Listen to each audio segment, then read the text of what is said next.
Hello friends. So நேற்று ஒரு சின்ன இன்சிடெண்ட் நடந்துருச்சு. இன்சிடெண்ட் கிடையாது, எல்லாருமே ஃபேஸ் பண்ணுறது தான். நீங்களும் உங்களுக்கும் நடந்திருக்கும், எனக்கும் நடக்கும், எல்லாருக்குமே நடக்கிறது தான்.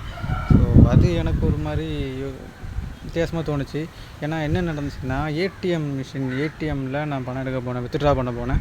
ஸோ பண்ண போகும்போது வெறும் 1000 தான் நான் வித்ட்ரா பண்ண போனேன். ஸோ வந்தது 1000 தான். ஆனால் வெறும் 100 நோட்டாக 10 நோட்டாக 100 நோட்டாக வந்துச்சு. ஸோ அதுதான் எனக்கு ஷாக்கிங்காக இருந்துச்சு. ஏன்னா 500 நோட்டு வரும், இல்லைனா ஒரு 500 நோட்டு, ஒரு 200 100 அப்படி தான் வரும்னு நினச்சேன். ஸோ ஃபுல்லாகவே 100 நோட்டாக வந்துச்சு. நான் ஏடிஎம் மிஷினை கூட நான் திட்டிக்கிட்டு இருந்தேன்.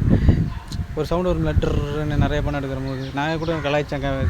எப்படியும் 500 நோட்டு தான் கொடுக்க போகிறேன், அதுக்கு எதுக்கு உனக்கு இவ்வளோ சீனு அப்படின்னு பார்த்தா 10 100 நோட்டாக கொடுத்துருச்சு. ஸோ இது நல்லதாக கெட்டதான்லாம் நான் சொல்ல வரல. ஸோ என்ன விஷயம்னா, வெறும் 1000ன்றது 2 நோட்டாக முடிய வேண்டிய விஷயம் 10 நோட்டு 100 கொண்டு வந்து 100 வந்ததுனால எனக்கு அது மடச்சி அதை நான் எடுத்துகிட்டு போகிறதுல எனக்கு கொஞ்சம் சிரமம் இருந்துச்சு.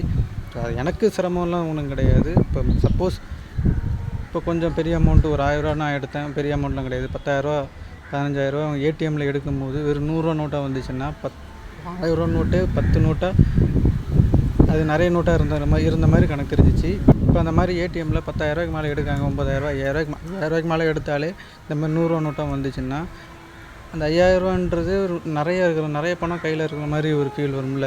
ஸோ அதுதான் நான் யோசித்தேன். கண்ணு முன்னாடி தான் நான் 1000 எடுக்கிறதுக்கு முன்னாடி தான் ஒருத்தர் வந்து கொஞ்சம் அமௌண்ட் தான் எக்ஸ்ட்ரா எடுத்தாங்க.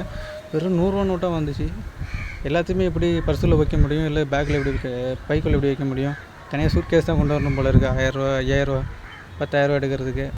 ஸோ மக்கள் மத்தியில் நிறைய கேஷ் ஃப்ளோ நிறைய இருக்கணும் அப்படின்ற ரீசன்காண்டி தான் அவங்க வந்து கேஷை வந்து இன்னும் அதிகமாக புழங்க வைக்கிறாங்கன்னு எனக்கு தெரியுது. ஸோ நியூஸில் அப்படி தான் போட்டிருந்தாங்க.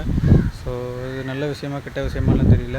முன்னாடி கேஷ் நிறைய கையில் வச்சுருக்காங்க, எல்லாமே டிஜிட்டலாக மாற்றணும் அப்படின்ட்டு எல்லாமே ஆன்லைன் ட்ரான்சாக்ஷன் அந்த மாதிரி தான் போய்ட்டு இருந்துச்சு.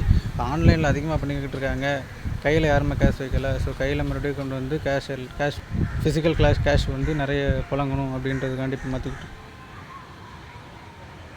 இப்போ மறுபடியும் மாற்றிக்கிட்டு இருக்காங்க. என்ன நினச்சிக்கிட்டு இருக்காங்கன்னு ஒன்றும் தெரியல.